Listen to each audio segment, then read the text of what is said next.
Welcome to the real story room, where untold truths finally come to light. They didn't ask his name. They didn't ask what happened. They didn't ask if he was innocent. They just looked at him and decided his life didn't matter. This is not a story about crime. This is a story about injustice. The day Ramesh stopped expecting fairness. Ramesh Kumar believed in rules, not because life had been kind to him, but because rules were the only thing that made life predictable. He was born in a small town where people were known by their surnames, their neighborhoods, and their social standing long before their character. Ramesh belonged to the kind of family people rarely noticed, until something went wrong. He worked as a night security guard at a private warehouse on the outskirts of the city. 12-hour shifts, no overtime pay, no complaints. He followed procedures carefully because he couldn't afford mistakes. One mistake could cost everything. On a humid Thursday night at 2:13 a.m., the warehouse alarm went off. Red lights flashed. Sirens screamed. Ramesh did exactly what he was trained to do. He called his supervisor. He locked the gates. He stayed inside. By 2:29 a.m., police vehicles arrived, and that's when the story stopped being about a robbery. The officers didn't look at the broken lock.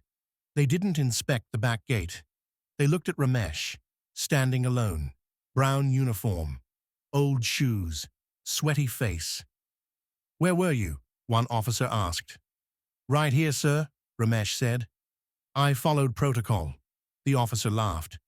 "Yeah, a lone guard, big warehouse, convenient." They handcuffed him before sunrise. No explanation, no call to his family. By morning, news had spread. Security guard steals electronics worth lakhs.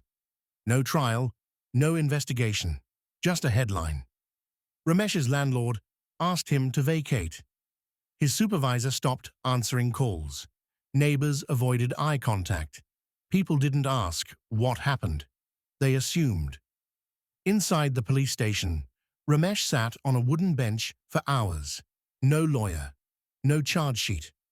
One officer said quietly, "Confess, and this will be easier." Ramesh shook his head.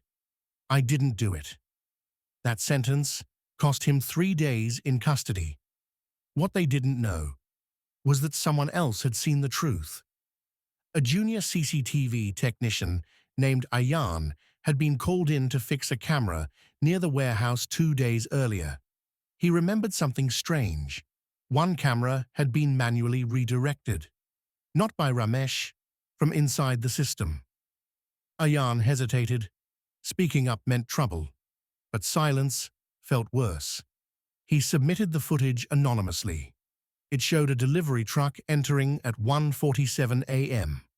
Authorized access, fake credentials, an inside job. The footage reached a journalist before it reached the police. By evening, the story changed. New evidence raises questions in warehouse theft case. Ramesh was released quietly. No apology, no explanation. But the damage remained. He had lost his job, his reputation, his safety. Justice came late and incomplete. Months later, Ramesh stood outside a different warehouse. New job, lower pay. He didn't expect fairness anymore. He expected survival. And that's the real injustice. Not that the system failed once, but that it made him stop believing it would ever protect him. Injustice doesn't always shout. Sometimes it quietly destroys lives and walks away untouched. This is the real story room.